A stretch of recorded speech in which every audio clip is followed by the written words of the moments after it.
And welcome back to Who Win. This one comes to us from Dylan, and I think I may get your last name wrong. I've done one or two from you already, but Hurry-Nowis? Dylan H. So Dylan H asked the question: who would win in a fight, Pinhead or the demon Trigon from DC? Now, technically speaking, the Cenobites are demons. They're just a specific type of demon, like a torture porn kind of demon. And Pinhead, for all intent and purposes, is the ringleader of that group. But Pinhead isn't like the granddaddy demon, even in his own series. There are individuals well above him in his own series. But ultimately, he's the orchestrator of a lot of let me just get Pinhead up here real quick. So the orchestrator, he's the main character in the Hellraiser series, obviously. Let's see, there we go. I'll get the wiki up there so I can actually have information on hand. Because I'm not a big horror guy in general. I like monster movies, creature features, alien movies. Those are all fun. But I'm not big on slashers or other things along those lines. And the ones I am, I'm partial to basically the main cast of characters, like our main cast, like Freddy. Freddy's probably my personal favorite. Jason can be pretty fun though. I'll even say Michael Myers, depending on the interpretation you go with, I like a lot more than say Pinhead. Pinhead is like the B. Would I say he's a B level? That's a tough one. Would I call him a B level character? Like, if the granddaddy of them all is Freddy, Jason, Michael, then I'd go the next step down is like, see, I don't even consider Leatherface, honestly, to be a ranked slasher character. But see, he would definitely be in the B rank, and I think that's where Hellraiser, Pinhead, Chucky, Ghostface, I think that's where those guys lie. But ultimately, it's a matter of what can he do versus Trigon. Well, he's a very powerful being. And for some reason this site. Let's try this one. Okay, no. Okay, all right, that works too. Apparently, I was trying to get Comic Vine up, but that wasn't working. Because the actual power again a name. So basically, the individual who became Pinhead was Captain Elliot Spencer, who I believe has been on Real Dead. Elliot Spencer, captain of British expeditionary forces, suffering from PTSD and survivor guilt, participated in the Battle of Peshadadel, after which he lost his faith in humanity and God, wandered Earth indulging in hedonistic lifestyle to bury his trauma, turning to the baser methods of gratification and pleasure until finding the lament configuration in 1921. Essentially, he was a British commander and ultimately, or a British captain. Was it captain? Captain and in the army, and he lost his way. So apparently, Doug Bradley is described by Doug Bradley as stronger than Jason and Michael Myers, which isn't saying much. Like those fights again will come up someday. I could have told you that.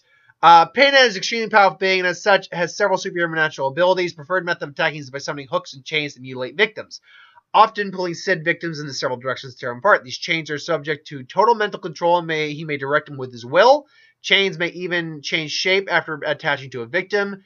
Pinhead is highly resistant to damage and direct assault, being able to resist both gunshots and futuristic energy weapons. His magic is used for creating objects out of thin air, teleporting, creating explosions at a distance, and deceiving opponents with illusions. He is capable of creating other Cenobites from living and dead victims. In order to act in the physical world, however, he needs to have been purposely summoned through the lament configuration. Doing this in itself is not enough to summon Pinhead, or for Pinhead to target the puzzle solver. It's basically Pinhead stops the Cenobites from torturing an emotionally traumatized girl who was manipulated into as a proxy. Remarking that it's not hands that call for us, it's desire. In Hell on Earth, it temporarily eliminates those restraints when he is separated from the part of him that is Elliot Spencer, wreaking havoc indiscriminately upon every human subject he encounters, until he finally is defeated when Spencer willingly emerges. So basically, which movie was that? In Hell on Earth, apparently the actual person he was split from the Cenobite demon. So what little morals Pinhead has actually comes from the human part of him. During this incident, his power apparently expanded beyond the normal limits, allowing him to physically warp reality at his will.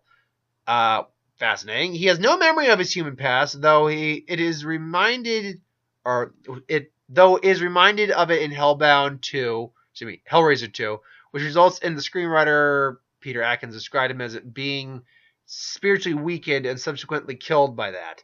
So reminding him of his past life can also kind of weaken him, basically reminding him who he once was. Trigon is an interdimensional demon conqueror from a different plane of existence whose sole goal is to just conquer the universe, corrupt it, and everything like those. Essentially, you say it, he can do it. In fact, his general form is that of a giant demon. If this thumb is Pinhead, right here, my thumb right here is Pinhead, I am Trigon by comparison, and therefore Trigon can also alter his form. Pretty much anything you can do, I can do better, is what Trigon can do. I mean, there's limitations. Like, I actually had different verses with him a while back against Darkseid, and I was being a little too kind of Dark. Now, Trigon could put up a good fight against Darkseid, but ultimately he would have lost. Particularly because, I'll admit, I didn't, until Death Battle really went into their analysis of Darkseid, I actually didn't know certain things about Darkseid and forgot how powerful he actually was. So, yeah. Point being, though, look, let's just get into the fight. Trigon shows up. He's conquering, and someone actually uses the Lament configuration to bring out Pinhead, thinking, and after hearing rumors about Pinhead, thinking Pinhead might be able to do something against Trigon because he's powerful and can warp reality and things along those lines. Pinhead says, "No, you summoned. It's like, you called, we answered. We have such sights to show you." But he comes out. Look, Pinhead's not dumb either.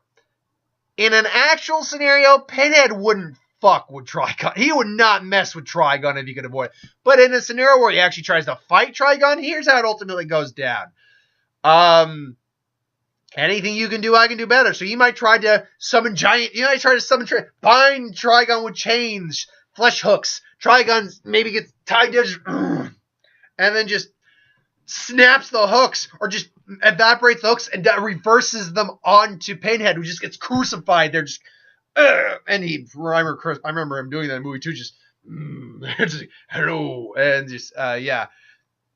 So he does that. Pinhead, even as strong as maybe warps some reality, but Trigon can do that in spades. So anything you can do, I can do better. The problem with Pinhead versus Trigon right out of the gate is this: that Pinhead is shown to be easily defeated in many contexts. Other Cenobites have defeated him in combat.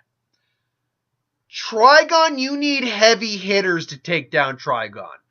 Pinhead, as powerful as he is by DC standards, is not a heavy hitter. He's a powerful individual. He would give a lot of Pinhead would be the kind of character Constantine would go up against.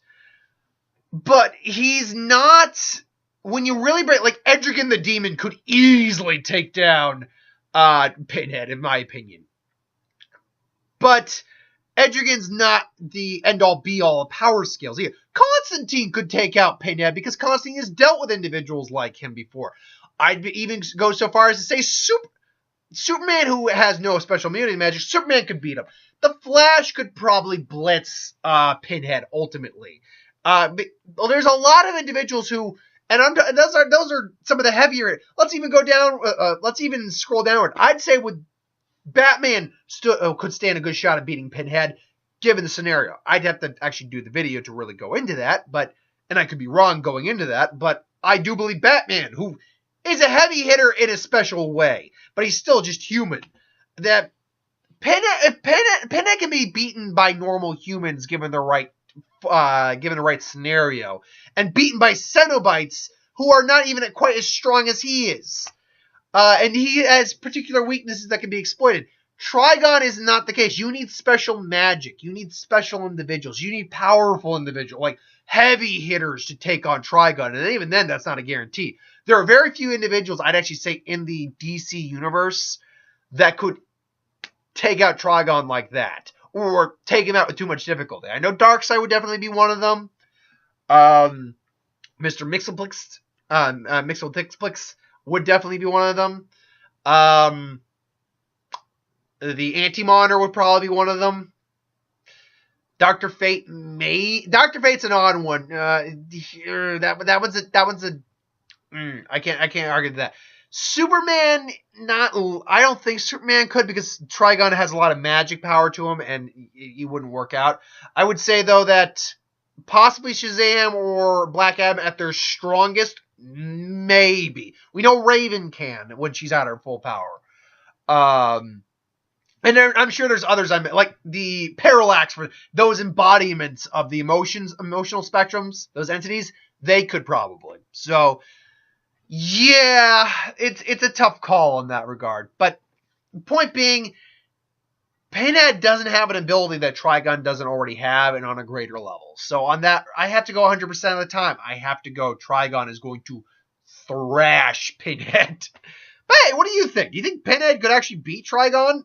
I don't personally think that, but do you? Let me know in the comments below. But thank you for watching. I hope you enjoyed. Like, comment, share, subscribe. As always, you want us to review something, put in the comments below. Let us know. We'll do a review of it at some point. Ideas for who would win, stars, superior magic, what if, anything you do on the channel. Put that in the comments below. Let me know. I'll get to that at some point. So I'm going to pretty much, that's where this video ends. Let's see here. I've still got the Death Battle prediction to do. I've got a what if. I think I'm just going to bump the what if to the weekend and do it over the weekend along with the other what if as well. And I've got some Pokemon videos to do. Maybe I'm considering doing one. I am considering doing one today. And we'll get to that when we get to that. But anyway, thanks for watching. Hope you enjoyed. See you next time, folks.